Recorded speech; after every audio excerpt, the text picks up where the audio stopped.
Trey here. The episode of Us and Them that we're going to hear today is a way for us to share some good news about our work. At a recent AP Awards event, a few of our shows were acknowledged with praise from the Virginia's AP broadcasters, including this episode that you're about to hear. Our focus on the homeless population in an episode that we call Compassion Fatigue was honored with a second-place award for Best Podcast. We reported and produced that show back in the spring of 2023, more than a year ago. But since then, if anything, the concern over homeless encampments and people without shelter has only grown more acute. Cities across America continue to try a variety of approaches to provide supportive services while keeping people as safe as possible. So now, an Encore program of that award-winning Us and Them episode.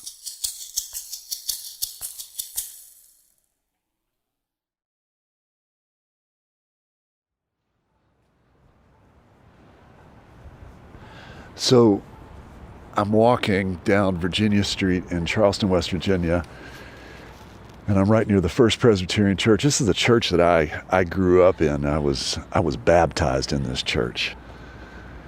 And it's kind of right at the corner where there's the Catholic Sacred Heart Cathedral, and then right across the way is St. John's Episcopal. And lately, I've been hearing that there's been a rise in homeless people living in Charleston, and it causes people concern. And I wanted to stop by here tonight and see if I could see anybody who was camping out under the awning of First Presbyterian Church. It's an old, beautiful church, kind of has a Italian architecture type of look to it.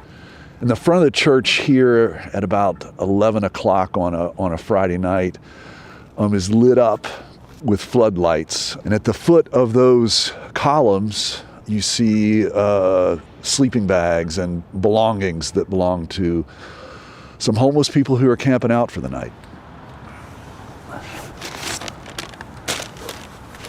So can you tell me what's your name? Randy Lance. And have you slept here at First Presby before? It's about my second or third time. Tell me about yourself. Where are you from? I'm originally from Atlanta, Georgia, but I got married twice. I had 2 kids. Then went to prison in 2010, got out in 2016, and just couldn't find my way back. It was the third time to prison. The other 2 times I found my way back into the world, but this time I couldn't.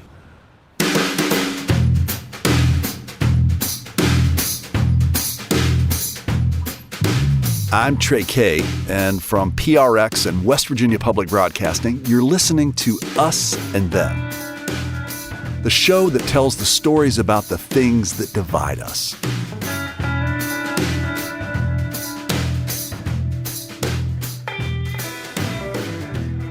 The Department of Housing and Urban Development reports that homelessness has been on the rise since 2016. The pandemic only exacerbated what had already been an acute shortage of resources to help people living on the streets. At the height of the pandemic, Randy says he couldn't find any place to stay in Georgia. Shelters were restricting entry for fear of spreading the virus. He ended up spending a month at a shelter in Chattanooga, Tennessee. Randy didn't like that shelter, but he met a guy who was heading back home to Charleston, West Virginia. So he tagged along. He's been here for almost 2 years, but struggles to find work because of poor health.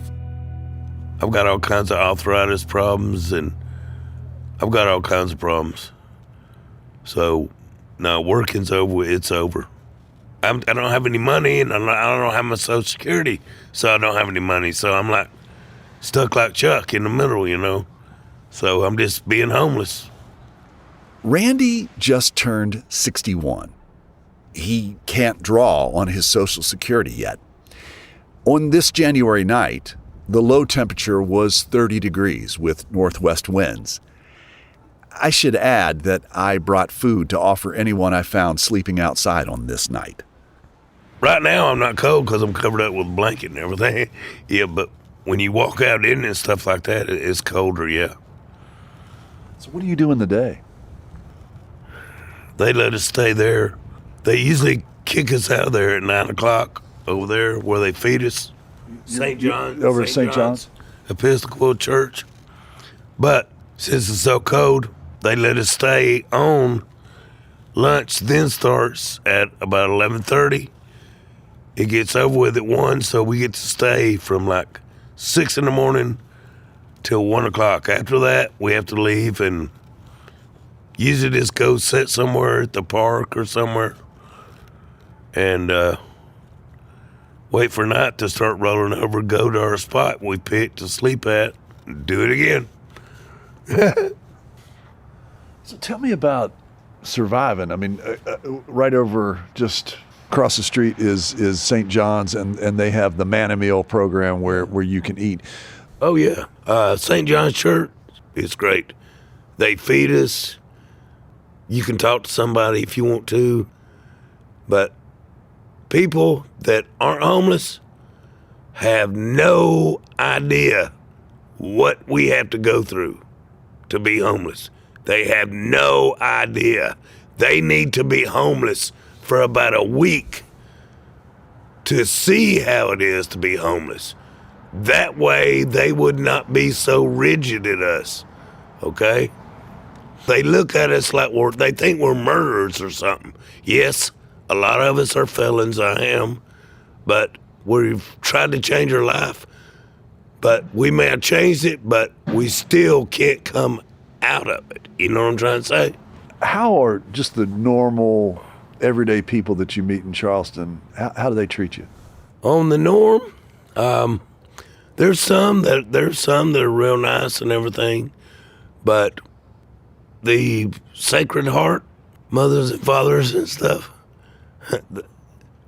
they don't want us near them, and they definitely don't want us near their children. Definitely don't. What's that feel like? At first, it feels degrading that they think that we're not a human being like they are. But after a while, you just get used to it. They don't even think about how our life is. They just want to continue with their life. And they think that if we're close to their kids or something, that it's going to rub off on them or something like that. I don't know.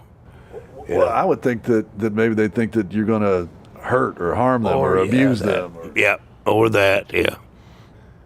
I don't know. They think we're serpents or monsters or something. I don't know.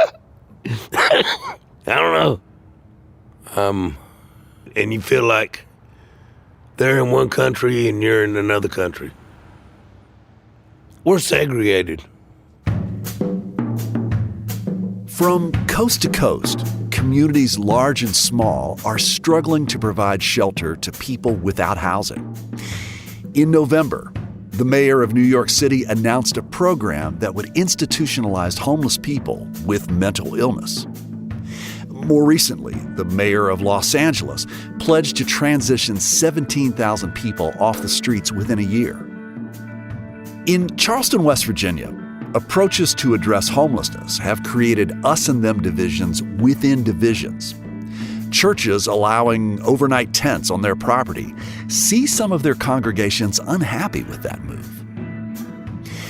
Like many cities, a patchwork of providers serves Charleston's homeless population. In 2019, the city's newly elected mayor, Amy Goodwin, launched a program originally intended to combat the opioid crisis. It has expanded to include homelessness. Area churches have long provided resources for the city's homeless population. Man a Meal, a soup kitchen run out of St. John's Episcopal Church, has been serving meals for more than 4 decades. Other faith communities across the valley provide shelters, laundry, food pantries, and other services. When Bill Myers arrived as First Presbyterian Church's new head minister in August 2021, well, he too was homeless. Sort of. My wife hadn't moved down to Charleston yet, and we were in the process of looking for a home. And so I slept here at the church. We got showers, bathrooms, 100 kitchens, and everything you need. So I camped out here in my office. It wasn't long before the pastor became aware of the church's transient guests who lay their heads on the building's front steps. Most everybody I met, they shared some common challenges. Sometimes it was PTSD because they were veterans. Sometimes it was substance abuse. Sometimes they were kicked out of their family for one reason or another and didn't have a place to go. But they all had a variety of unique elements to their story as well. And so in the course of getting to know people and hearing their story, I'd ask them, is this what you want for your life? Is this the end game? You're going to be on the street the rest of your life? And in most cases, it wasn't. They just didn't know how to get off the street. And in some cases, we got people off the street. Sometimes it was to go to rehab. Sometimes it was we found shelter. But that was my end game, is just to get to know who they were and how we could help them. So Pastor Myers allowed them to camp overnight on the front steps. But children in the church's preschool program run up and down and around those steps every morning and afternoon, and Myers wanted to be sensitive to that. So he did establish some ground rules. I asked them to clean up after themselves, and in many cases, they were getting the garbage can, bringing it around front, filling it up, taking it back, and dumping it. They were actually caring for the space, and we saw a decrease in some of the negative stuff that we'd been experiencing. We asked them to leave when the children arrive in the morning, and we check 2 or 3 times a day to make sure the steps are cleared during the day when the children are coming and going. And I said, for the most part, we get pretty good cooperation. We're working very closely with the police department. If they see illegal behavior, they have permission to come and enforce the law. However, not everyone was pleased. Community members, both in and outside First Presbyterian, expressed their concerns to Pastor Myers. Can you talk to me a little bit about the controversy of people sleeping under the awning of the church? Sure. And yeah, I think, frankly, it disturbs everybody. We don't want to see human beings living like that. So I understand where people were concerned. There are sanitation issues. There's real fear and there's perceived fear. But again, we didn't put up a sign that said, hey, come all who are needing a place to stay and hang out on our steps. They were here. And so either we ignore them or we try to engage them. We had probably as many as 6 or 8 at the most. Now, if you talk to people in town, it was 20. But never did we have that many people. It was usually about 6 to 8. Most of the time, it's 1 or 2. We'll go days, even weeks, without anybody. But it's the fear, and somebody happens to drive by, and they see someone, and they think the worst. And the perception is that if they're here, it must be unsafe. And again, that's coming out of their fear. And sometimes fear is reasonable, and sometimes it's unreasonable. First Presbyterian Church sanctioned overnight camping starting in the fall of 2021. As the colder winter months settled in, some Charleston residents were fed up.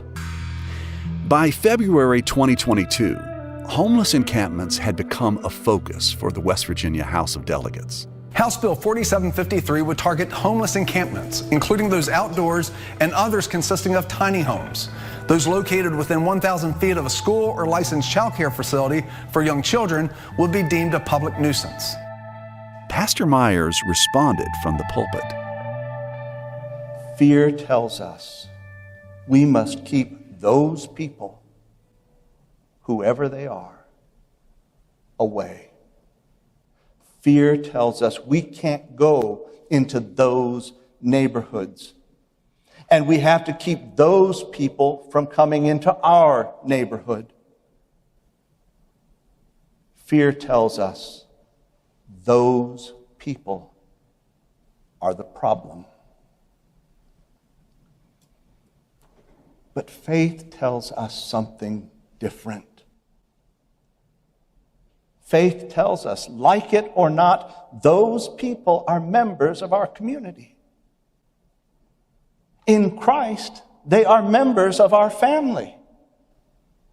We must love our neighbors. After a public hearing on the proposed legislation, the bill failed to advance. But Pastor Myers says there's continuing debate over how best to help people living on the street. There are people, I guess, who are more like yourself who are saying, let's treat them like humans. But there are some Charlestonians who feel like, you know what? These churches here in town, they're feeding, and this preacher at First Presby, he's letting them sleep under the awning. I mean, we're just making this area into a country club for homeless people. Now, you're smiling as I say that, but what do you think about that? There are a lot of perceptions. There are a lot of beliefs. We have folks in our church who give money above and beyond their pledge for me to go out and buy gift cards. And so I buy, $15 gift cards from McDonald's or Wendy's, places like that. And some of the folks that you're talking about would probably say, well, see, you're enabling behavior. And it's like, well, okay, are people really on the street because once a month they might get a $15 gift card from Pastor Myers? No. It's an entry to a relationship. It's, hey, could you use some lunch? What's your name? How are you doing? Things going okay? So it's a way to start a conversation. We have homeless people in Charleston because of the economy in Charleston, because of substance abuse, because of mental illness, because of behavioral disorders. The community, whether you're talking Charleston, whether you're talking Charleston and the state of West Virginia, whether you're talking about us and our nation, we together have to come together and address these issues. The only way, quote unquote, they're going to go away is if we find a way to help them overcome the challenges that have put them on the street to begin with. I left Pastor Myers and made my way out past the chapel where I'd spent so many Sunday mornings. It's hard to argue with Myers' assessment of the challenge before us. We know this country is struggling to provide affordable housing and mental health resources, even for those who are not homeless. I mean, we talk about those issues a lot on this podcast. But how far are we willing to go to meet those needs? As a community, a society, a nation? And do we have the stamina for that journey? Providing sustained care for homeless people has eluded even well-meaning and determined communities. It has also divided them. Standing across the street from Pastor Myers' church, I heard another perspective. My name is Ashley Switzer, and was born and raised in Charleston, West Virginia. Raised 5 children here, and I am a teacher. Where do you teach? I teach at Bible Center School. Describe for the listener where we are right now. Okay, we are on Virginia Street in the heart of downtown Charleston. We are actually on the corner. I'm looking at my grandson's preschool playground right behind me. So I see a swing set and a really nice looking jungle gym and some of that kind of cushy rubber foam. What do you call that? It makes it so that you don't hurt yourself. Right. It's a very safe playground surface. However, Ashley says there are elements outside the playground that cause her concern.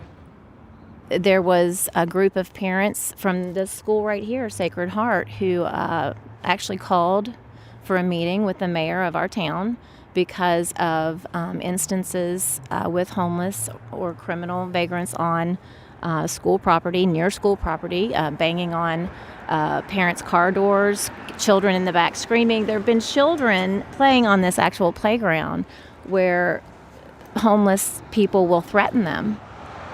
My grandson has witnessed someone walking down this very sidewalk with no pants. Ashley says she feels the atmosphere created by Charleston's homeless population has changed since she grew up here. I asked her what she thinks about the pastor allowing homeless people to camp out in front of the church just across the street from her grandson's preschool. And there's a long pause.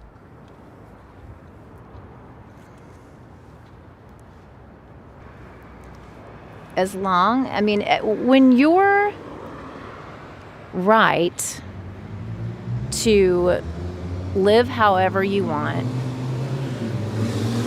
or behave however you want, when your right to do that as you see it begins to infringe on another person's right to feel safe or to be safe, or infringes upon another parent's right to protect their child, I think that's problematic. I think this minister at First Presby, I think his heart is in the right place. I don't think he's a bad person. I don't think anybody's a bad person. I think we're all human beings, and we all have to assume that, we're coming at different problems with the right heart, with the right intention. Although Ashley Switzer questions Pastor Meyer's decision to let homeless people sleep outside his church, she does agree with his assessment of the issue. Having a home is not the problem here. You're right. It's not. And unless, if you're going to solve it, then you have to figure out what the root cause of the homelessness is. Is it because of drug addiction? Is it because of mental disorders? Is it because, what is the problem? Ashley admits she doesn't have the answers, and she relies on her Christian faith to guide her thinking. I do believe that as Christians, we are to love your neighbor as yourself, put others first. And so somebody who is homeless would be your neighbor? Absolutely, yeah. And do the homeless have a place in this community, in Charleston? And if they do, are there conditions that they need to meet to be a part of this community? I think there is a place for the homeless people here if they want help and they want services. But I think there are conditions to everything. If you don't go to work, you get fired. If you're late to your job, you get fired. If you don't have a job, you don't have money. I feel like there's conditions. That's just life. We can't all just do what we want to do, right? I think the obvious answer is we can all do what we want to do, I guess, if we kind of are living in our own space. Mm-hmm. But if we're going to be living together, right, in a community, maybe, then there are conditions that everybody should abide by, right? Like respect for other people, like to not commit crimes against other people, to not threaten children. There are social rules, right? And there are laws on the books to protect people and to protect children, to protect homeless people. Am I making sense? Do I sound cold and and not compassionate? Because that's not where my heart is. I don't know if I can really take issue with what Ashley Switzer is saying. As a teacher, a mother, a grandmother, of course, she advocates for something we all do, protecting children from harm. And yes, we also want to be compassionate as a community for those who are struggling and need help. But Ashley questions how we're defining compassion. How is it compassionate to throw someone a tent and make them comfortable until they die? Because if they stay out on the street and they continue to be needle dependent, that is their fate. How is that compassionate? We're just going to make them comfortable until they go? I don't, that's not compassion to me. Homelessness is not compassionate. The experience of homelessness is traumatic. After a short break, we'll hear about different approaches to homelessness at the national level. I would also argue it's not compassion in our public policies when we consistently choose not to fund housing, not to raise wages, to allow people to not get health care. Homelessness isn't an accident. These are conscious public policy choices. You're listening to Us and Them. This program is supported in part by the West Virginia Humanities Council, the CRC Foundation, and the Daywood Foundation. Music lifts us up and brings us together, even when we can't get together in person. Mountain Stage brings you live performances on the air, online, and in our podcast. They remind you how it feels to be in a live audience listening to live music. This is Larry Gross, host of Mountain Stage. Find a link to our stations and our podcast online at mountainstage.org.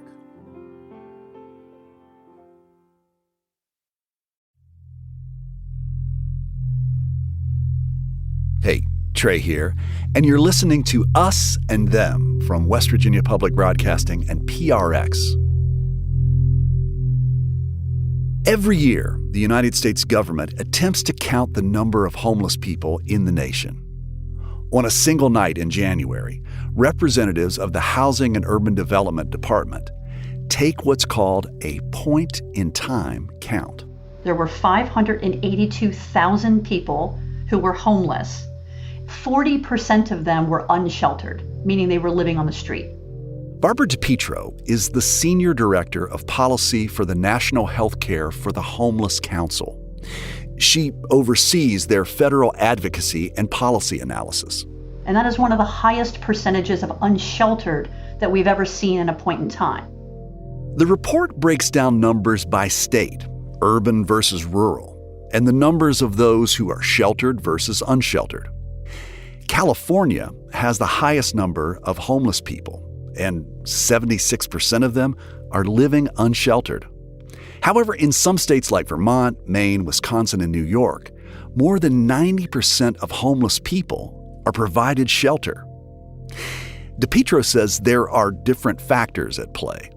The 4 states that you had mentioned have a right to shelter law. And there are many more shelters and shelter beds to accommodate people in those states. So New York, as you mentioned, has a right to shelter. So if I am experiencing homelessness, New York has an obligation to give me a shelter bed. In California, no such policy exists. There is no obligation to give anyone a shelter bed in California. And then, so that's one piece, is a policy piece. Another policy piece is California has some of the highest costs of living in the country, particularly in their housing market. So as the costs of housing continue to go up, fewer and fewer people can afford that housing. And without a right to shelter, street is the only option that people have. So those 2 things come together where some states choose to do more sheltering than others. Now, what's important to appreciate here is that shelter is not housing. And so we can offer someone a shelter bed, absolutely, and that might help like in the immediate moment.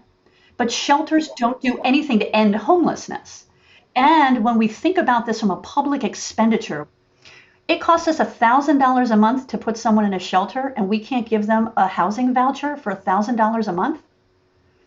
Like, these are the kinds of ways that we misuse the resources that we even do, and we call it a solution. But shelters aren't a solution.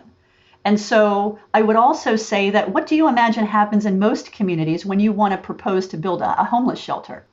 Not in my backyard. And it's hard enough even to get an affordable housing program approved through a NIMBY process in many places. So a lot of this is less about focusing on more shelter and more about how do we make housing more affordable, both to prevent people from becoming homeless and to be housing people who already are. The cost of housing continues to rise across the country, and sustainable policies for housing homeless people are in dispute. It's no surprise that more people are living on the streets. And that's obviously very concerning. So what are we doing as communities, though? We're sending in the police. Break up that encampment. You can't be there. This is public space. You've taken over this park. Back in 2016, Charleston's then mayor, Danny Jones, held a press conference announcing his decision to clear out a homeless encampment. At 2 o'clock, our personnel, uniformed, and our Public Works Department and all sorts of social services agencies are descending on Tent City to dismantle it. The so-called Tent City was an encampment on private property with an estimated 20 to 30 residents. These are folks that don't want to obey any rules, and they also want to drink. And they want to drink, they want the ability to drink around the clock. And that's their business. They just can't do it there. And there's been Cities across the country use a range of strategies to empty homeless encampments. But DePietro argues clearing them out is counterproductive and expensive. In forcibly removing folks and throwing away all of their stuff, how have we actually solved anything and only just recreated the same problem? Only now our guy doesn't have a tent, doesn't have a blanket, doesn't have anything to his name, doesn't even have an ID because you threw it away. There's millions of dollars that go into replacing those IDs, replacing that medication that municipal authorities threw away. In fact, just a year after Charleston's Tent City was cleared, the city settled a lawsuit that included $20,000 for reimbursement of personal items lost in the raid. And you're just forcing your guy to go somewhere else. So now maybe behind the Walmart or maybe further out in the woods. But nowhere did we provide any solution to the problem at hand. And that's that these folks have nowhere to go. DePietro says there are successful supportive programs that combine affordable housing with social services. These can include a nurse, therapist, social worker, and psychiatrist to help monitor health conditions and medications. And she says those examples are not a new model. How do we support seniors in this country? For years and years, we were talking about home and community-based services, keeping grandmom out of the nursing home by putting a ramp at her house, putting grab bars in, maybe put some things into the bathroom and the kitchen to help our elderly people stay in their houses longer and be safe. And I think that if we adopt the same approach, and we are in many communities, just not at the scale that we need to be doing, that's a winning model, also one that has a lot of evidence base behind it as not just cost effective for public expenditures, but also yields better outcomes for the people that you're serving. But it's happening at a fraction of the rate that it needs to happen. And the result is an expensive cycle of mental health and medical care, and in some cases, incarceration. If you believe that human beings deserve housing, if you believe that human beings deserve health care, how is it that we don't mirror our public policies to honor that? So when we think about people living on the street who have significant health conditions, where is the humanity in ignoring that? Where is the humanity in letting him die when if you put him in a house and give him a case manager and a nurse, he can thrive? He can go and reconnect with the family that he likely has, become a functioning, more productive member of society. But we don't even give people the chance. In addition to the policy trends she studies, DePietro has noticed another growing trend: compassion fatigue. At the beginning of COVID, everyone was very concerned. We put in eviction prohibitions. We put homeless people in hotels. We rushed to help people because we were all so concerned about our own safety and the safety of others. Look at how that's changed. And now we're done with this. We're tired of seeing these homeless folks. Let's sweep them. Go ahead and evict away, raise the rent. We're done with that. this is the way that human beings do, is that they get tired of being compassionate, particularly when they don't see solutions to the problem that they think should have been solved. But what we do is we pin the blame on the individuals that are at the brunt of that problem, rather than looking at the public policies that created the problem to begin with. It's a lot harder to change a public policy and ask our public policymakers to put money into housing. It's a lot easier to say, I'm not giving you a sandwich because I don't like the look of you.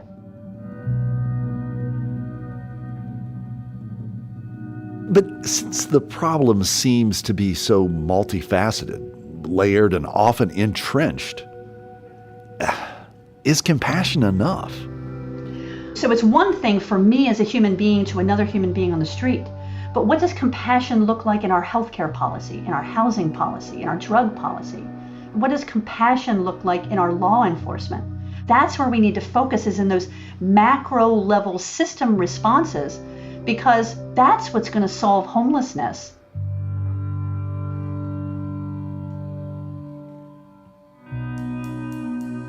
I think in this administration, the passion is to help people for holistic, long-term results.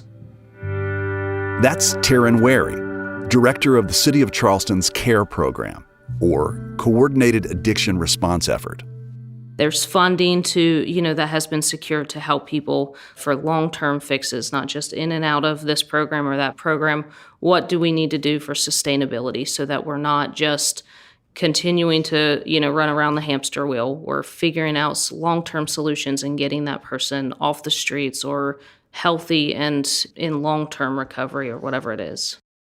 The CARE program began under Charleston's current mayor, Amy Goodwin. Shortly after taking office, she realized the complexity of the issue and talked about it on a video produced by a West Virginia State University student. It's really easy, I think, for some folks to say, this is a homeless issue, we have to get people housed. Well, that sounds like a really great answer, but there are a multitude of challenges to making sure that that happens. Right now, we have places for people to be housed, but you are suffering from mental health, if you are suffering with opioid addiction or other types of addiction, it's much more complicated than that. In the city of Goodwin Charleston, has adapted the city program to recognize the complexity of dealing with substance abuse, mental illness, and more recently, homelessness. And so all of those three things came together. I truly believe our model that we have here in the city of Charleston is one of the best models that we have across the country. Can we do better? You bet. And every day our team goes out and they try to do better for more people. CARE Director Taryn Wary says they managed to address both addiction and homelessness. Currently, we have 5 people. We are in the process of hiring more. We have a homeless outreach coordinator. We have a mental health outreach coordinator, and we have our quick response team, which is a national program, is housed under our CARE office as well. We take a very hands-on, boots-on-the-ground approach. Every day we're out there, we're in the streets, we're, on the banks, we're in abandoned properties, we're talking to people and meeting them where they're at. We have individuals who have lived and learned experience in all fields, people who are in long-term recovery, who have been in active addiction themselves, who have found recovery and are still maintaining sobriety and recovery this day, who are members of our team. We have individuals who have been homeless and on the streets without shelter.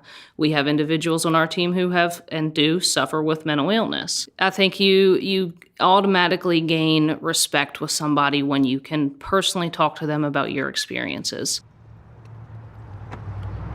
So what are we looking at here? All right, so what we got here in the trunk is, they're like hygiene bags. So in the bag, we have a Ziploc bag, which contains their toilet paper and their socks and some ointment. Then we have some bathing wipes. And inside we also have a bottle of water, a hairbrush, a comb, a little travel pack for their toothpaste, and a brush, a razor, shaving cream, and I have 15 here with me today. Summer Short is a peer support worker with Covenant House. It's one of the nonprofit service organizations that works with the city's CARE team. Summer packs her car before heading into the field to meet with clients. And then in the back, seat of the car. I've brought more socks, and I've brought 6 coats with us in case people need coats. I've brought snack bags that include just little snacks for them to eat. And then I have 15 blankets, and then I have Narcan. Always have Narcan. You've been trained how to do this outreach, but you also kind of know from the other side, like kind of what it is that you need or what type of help that you would want to get if you were living on the streets. Yeah, I've had 20 years of experience on that. So it started out with having a car wreck. And in the beginning, I wasn't on the streets. For the first 5 years, I had people, I had family. After my accident is when everything went absolutely berserk for me. In the beginning, When she was 21, Summer was injured in a car accident and was prescribed opioids. Over the next 5 years, she transitioned to heroin, which led to her leaving home. So tell me what it was like for you on the streets. Where were you living? How were you taking care of yourself? Stealing, lying, cheating. That would have been how I took care of myself. As far as how I was living, dirty, high, just absolutely horrible. Heroin meant more to me than anything or anybody in this world. What was it like staying on the streets? Where did you stay? How did you keep yourself safe if you could? I lived in Huntington, West Virginia. We didn't have any running water or electricity. The house itself my friend owned, so it's not like we were on private property, so we didn't get in any trouble for anything like that. You're not really safe. There is no safe when you're on the streets. We drive over a bridge that leads out of downtown Charleston into Kanawha City, just over the river. Summer pulls into the back of a motel parking lot. And then we're going in behind the hotel here. There'll be a split in the fence. We'll go through it, and then we'll go back here underneath the underpass. And there's an embankment back there that has a bunch of tents set up. Summer peels back the chain link fence and heads in. A little bigger than you. Summer is going over and talking to a woman who looks like she might be late 20s, early 30s. And she's camping under the bridge. And they wanted me to wait before I come over. So are you usually down there? Yeah. Okay, I'm going to give you my phone number, okay? I'll actually give you my card. It's got my name on there. Call this number right here on the back, and I will, you just tell me exactly where it's at, and I'll bring you guys down Narcan. I'm going to give you a couple bus passes. Thank you so much. And then, would you prefer a Little Caesars card, Dollar General, or Taco Bell, or McDonald's? That's a hard decision. I guess Dollar General.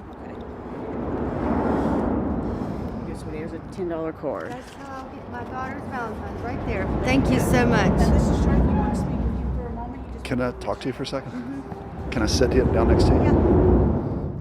Would you be willing to tell me your name? Mm-hmm. Tabitha. Can you say why you're out on the streets? Drugs. Pretty much. That's what it leads down to is drugs. And do you feel comfortable saying what type of drugs you use? Mm-hmm. Well, now I just use heroin, but it started out from marijuana and then on down the line.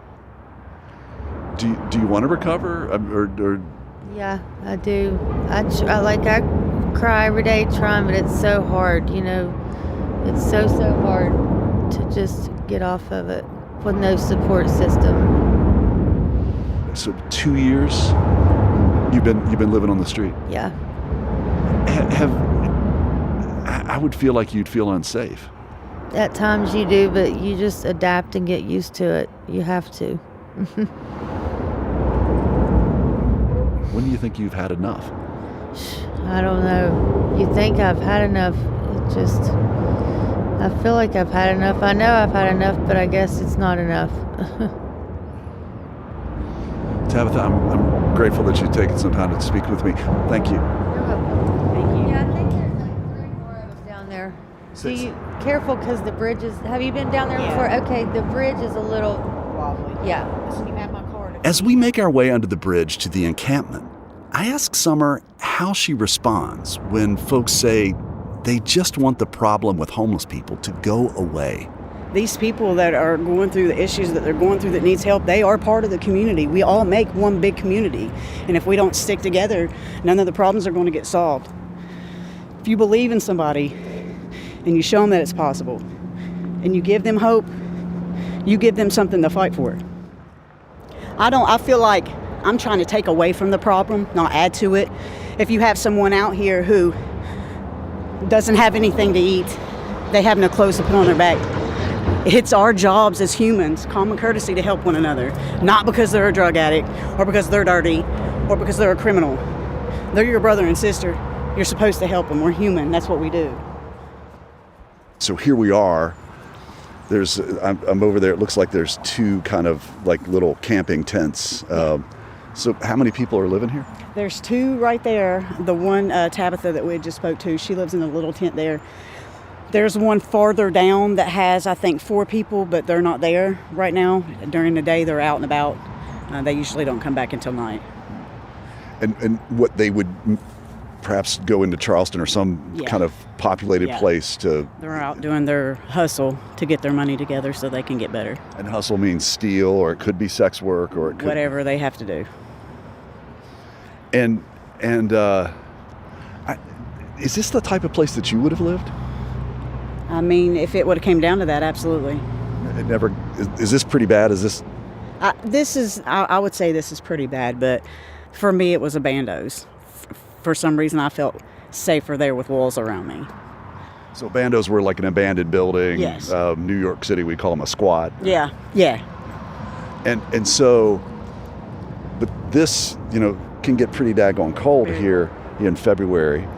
Yeah. And all they have is a camping tent.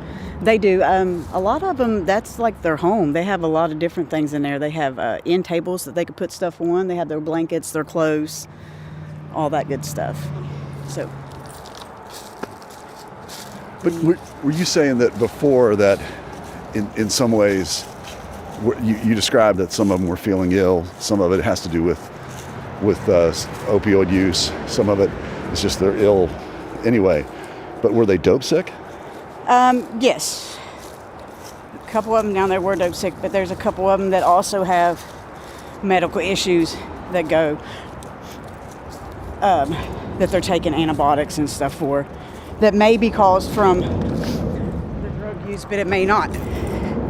Maybe if I keep coming back every day, one day they're going to reach that breaking point and they'll be ready to go. And when they are, I'll be here to take them. So we're looking here at graffiti that's kind of under the bridge.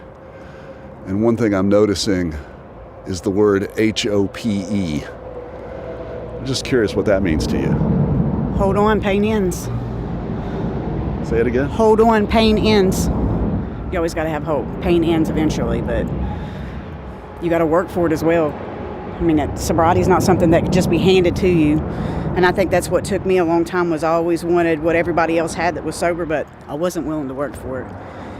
So until I got past that, and even us being out here doing what we can and trying our best to get people into recovery, we can't want it for them more than they want it for themselves. All we can do is be the person that believes in them and help them through it, but they have to want it.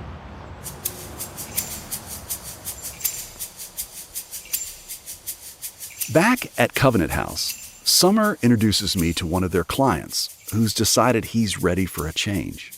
My name is Dave Sharp. Born in '78. And I was born in Chicago. Moved here when I was a kid with my mom. David returned to Chicago as a teenager, and things were good. He had a union job while training as a commercial diver. By 20, he was earning $35 an hour. But he says the pace was just not his rhythm. So he moved back to Charleston and fell on hard times. My mother killed herself. My marriage fell to shit. There were other things going on.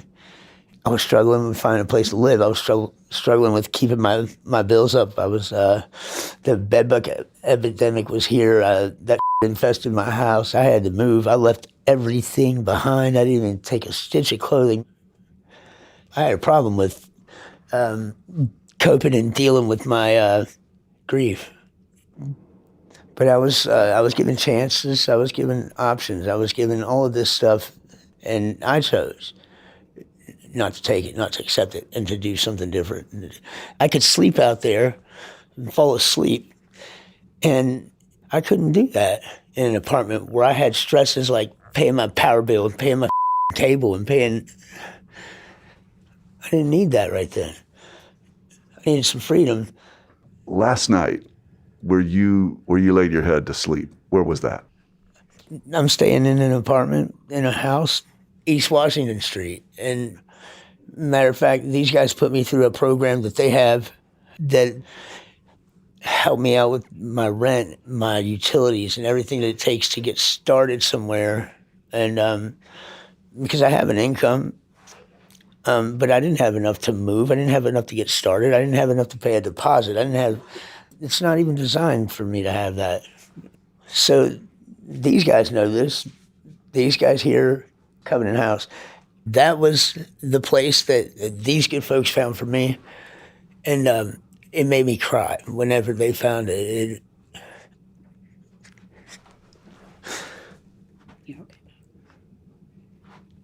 I have to still take a breath because I'm an emotional person. I know that the goodness that came from there was pure. They speak in action. They speak in a way that only a tuned ear can understand. That's all I can say about that.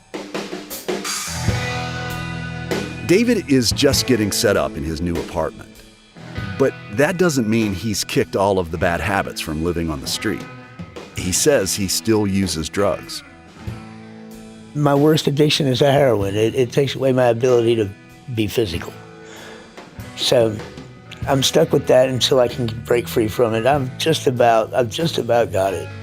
When I understand, I have to slowly kill my lifestyle. And if I don't, I'm gonna end up dead soon. And I know that.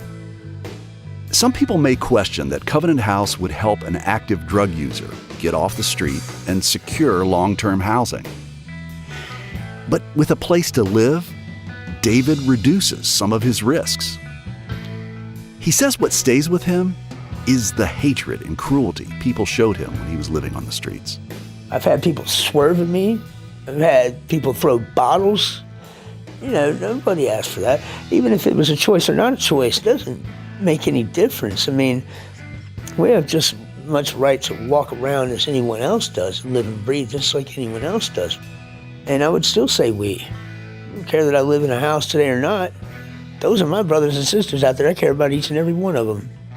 As David talks, I see Summer Short, the Covenant House outreach worker, nodding her head. I understand that because you spent so much time with in this interview, they will say those people are us. Yeah. Those people are our people. Yeah. Though I may be in a position to where I'm 3 years sober today, right, that I am comfortable going out there and trying to help someone the same way that someone helped me, or I wouldn't be sitting here today. So those are my people. Hadn't been for previous experience or previous relative feeling that she wouldn't be able to help me.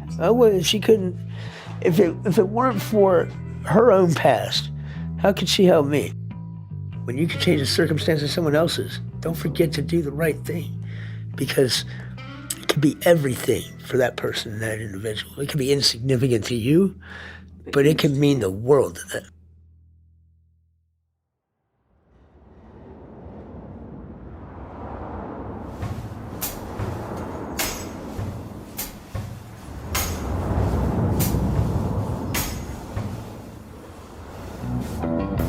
You've been listening to Us and Them. Our team for this episode is me, Trey Kay, Mitch Hanley, and Kate Smith. Michael Lipton, Tristam Lozow, and Ahmed Solomon wrote and performed the Us and Them show music. Mark Lerner designed our logo. The marvelous people at PRX and West Virginia Public Broadcasting make Us and Them possible. So do grants from the Corporation for Public Broadcasting, the West Virginia Humanities Council, the CRC Foundation, and the Daywood Foundation. Special thanks to West Virginia State University student Justin Walker for use of his interview with Mayor Amy Goodwin. You know, we'd love to hear your thoughts about this episode. Share them with us on our Facebook page or on Twitter at @UsThemPodcast. Us and Them was originally developed with assistance from the mentorship program at AIR, the Association of Independents in Radio. We'll see you next time on Us and Them.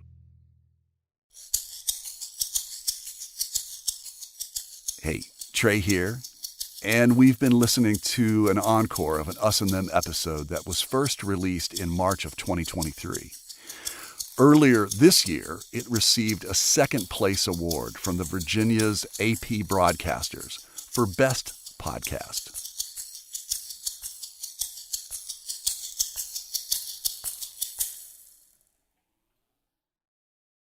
Support for this podcast comes from the Corporation for Public Broadcasting.